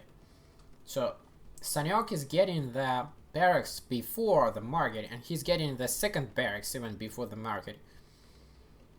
That's nice, and only then he's going for the market. Let's check if Petro is doing the same. No, Petro is playing more traditional. He is getting 2 town halls, market, and only then going for barracks. So, Saniak is producing his pikemen, while Petro has just finished the first barracks. And Petro is going for the third town hall. Let's see if Saniak is going for the third town hall. Saniak is immediately sending out his pikemen to scout the territory around. And here comes the third town hall and the academy.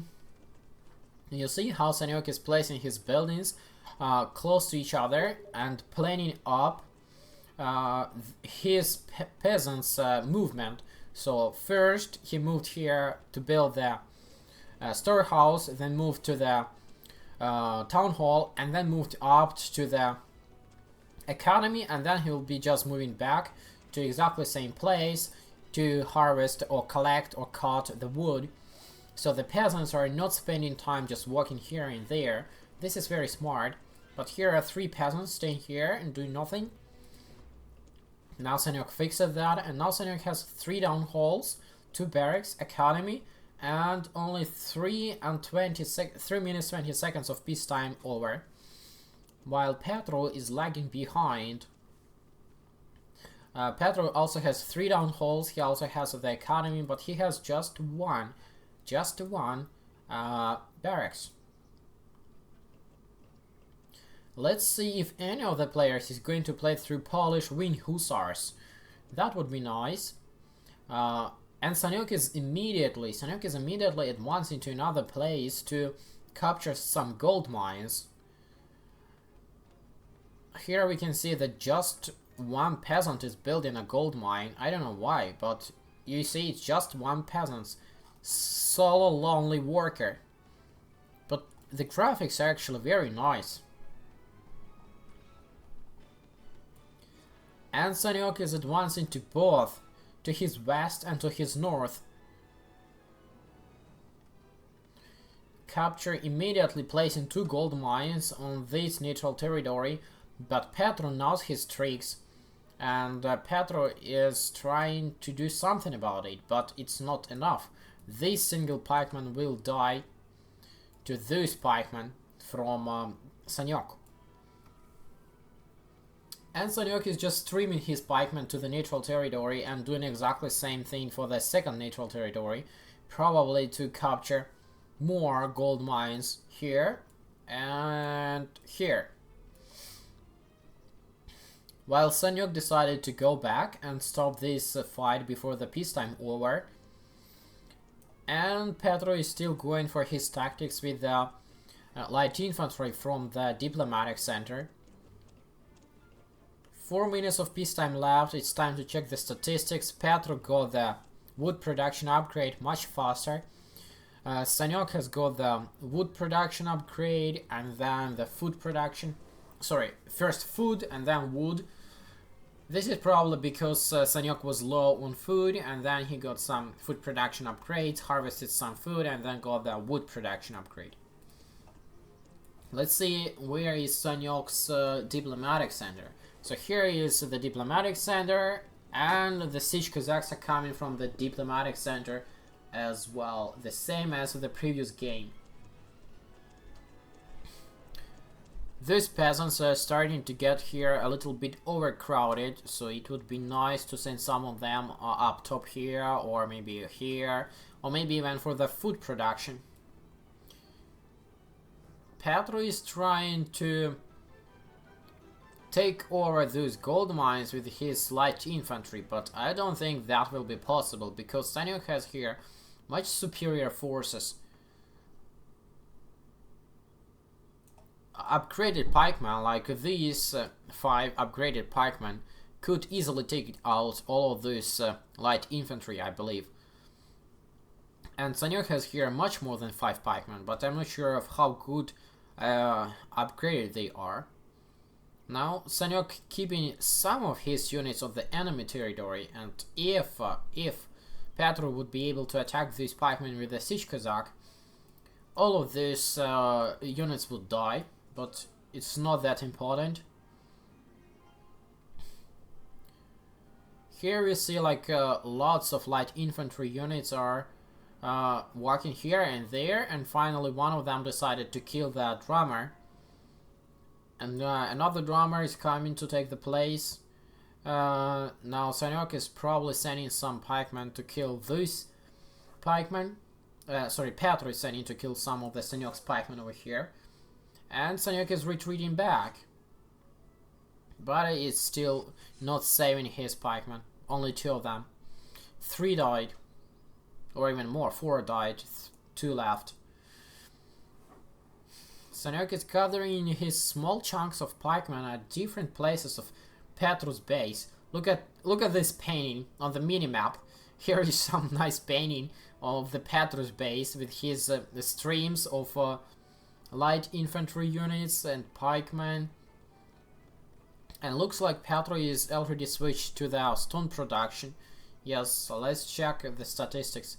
Yes, Petro has got 2 stone production upgrades, which I personally think is a little bit too early. You spend lots of resources for these and not much of a benefit. So the peacetime is over. And the Polish pikemen, they do not have cuirasses. They are not armored. That's why for Polish pikemen, the cuirass upgrade is not useful. Only if you are going for the Wing Hussars from the stables, the cuirass upgrade will be useful. Or if you advance to the 18th century and get the cuirassiers, then the cuirass will be useful. But at this moment, it's not useful for any of the players, because none of these are getting stables. I'm wrong. Sanyok has got 2 stables, and Sanyok is actually getting the Wind Hussars.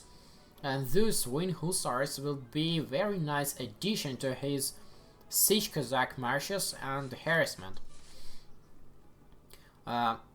If, let's say, this bunch of Siege Cossacks would be like 30% of upgraded Wind Hussars, that would be like a deadly force. It could run very fast, enter the enemy base, leave the enemy base, and kill the peasants, capture the buildings.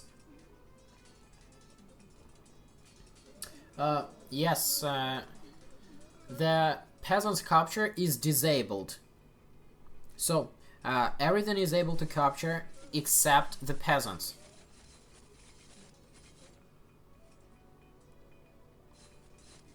Now we see that Sanyok is able to do another trick and take out this big number of Polish pikemen out of the Petro's base, while he is attacking from this east side with another bunch of pikemen, and was able to kill some of the peasants and capture a storehouse And of course this gold mine also lost for Petro. Once again Sanyok is leading by points, 140 points for Petro and 247 points for Sanyok. So it's almost 100 points more for Sanyok. Points don't usually indicate like a real things on the map, but most of the time they indicate something. And usually if some player is getting such a big lead of points, so that means that player has better economy and better army.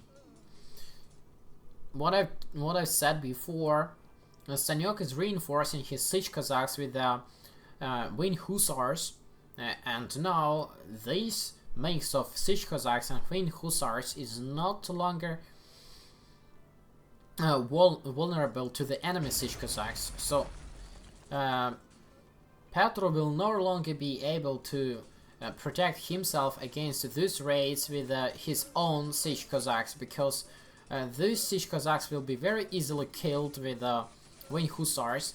Here we can see that Petro was trying to place 2 stables, and Sanyok captured both of them. I'm not sure if he captured this one, but for sure captured this one.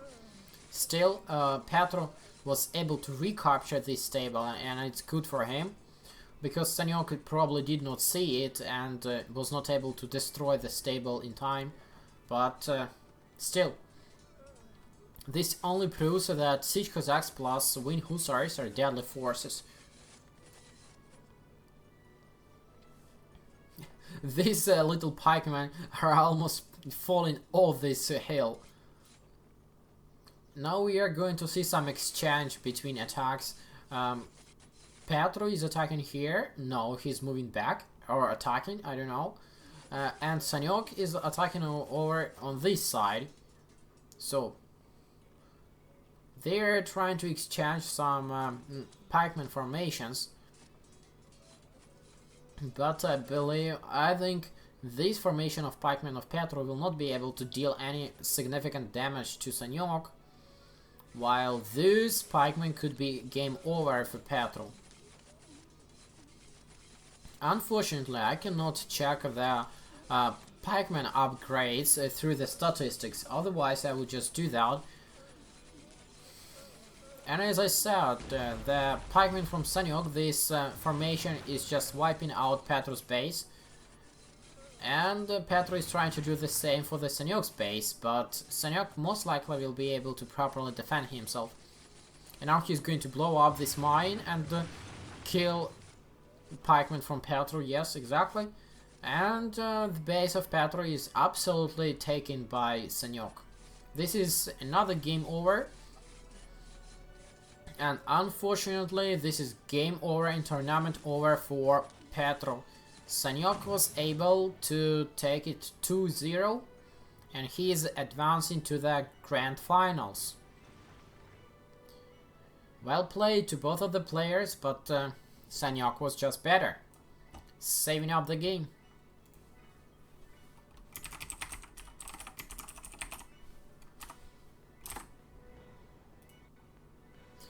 Replay saved, checking the final statistics. So Sanyok did not even switch to the stone production. He was all the time producing the wood, food and some stone, while Petro switched to the stone production, and I think that is a mistake. This is economical mistake. You are spending too many resources, too many valuable resources to get those stone production upgrades. Now, what do we have from the units? From the units, how many pikemen? 587 for Sanyok and 441 pikemen for Petro. This is because Sanyok was able to get his barracks much faster. Now Sanyok also got some dragoons and 200 siege Cossacks, while Petro has got only 100 siege Cossacks and 300 light infantry. And Sanyok has got 56 Win Hussars, while Petro has got only 13. Now gold production 35,000 versus 57,000. Once again, Sanyok is much superior on the gold production. And Sanyok also got 46,000 of food, which means he did not have to buy it. And Sanyok also got 170,000 of wood, while Petr got 260,000 of stone. But we all know that after the latest upgrade, the wood is now more expensive than stone. So I think the resources spent for the stone production upgrade in this early game for Petro is not a good idea, because you are lacking on the economy development so much. Okay, that's all between Petro and Sanyok. Congratulations to Sanyok. Too bad to see Petro leave, but there is nothing we can do. And let's check what will be the next game.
So the next game will be between Fulkrum and SecretPlayer, and this will be the last game for today. They will be going to play as Ukraine, and it will be best of 1. Now the winner between Fulkrum and SecretPlayer will be able to play, let's check the grid.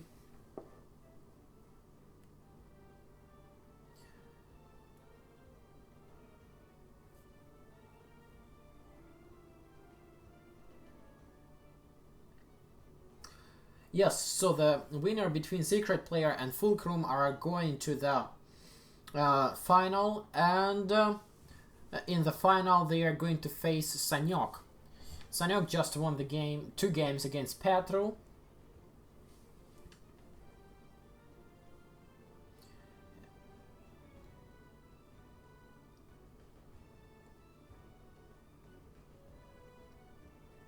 I'm not completely sure how that will be, but I'll take a chat with developers and we will check up who is playing when. But at this moment, Fulkrum and SecretPlayer are going to play with each other, playing as Ukraine, best of 1.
So the last update is that Fulkrum will be playing with a SecretPlayer as Ukraine in 45 minutes or so. So see you all in 45 minutes. Hope you enjoyed this stream and see you soon. Bye.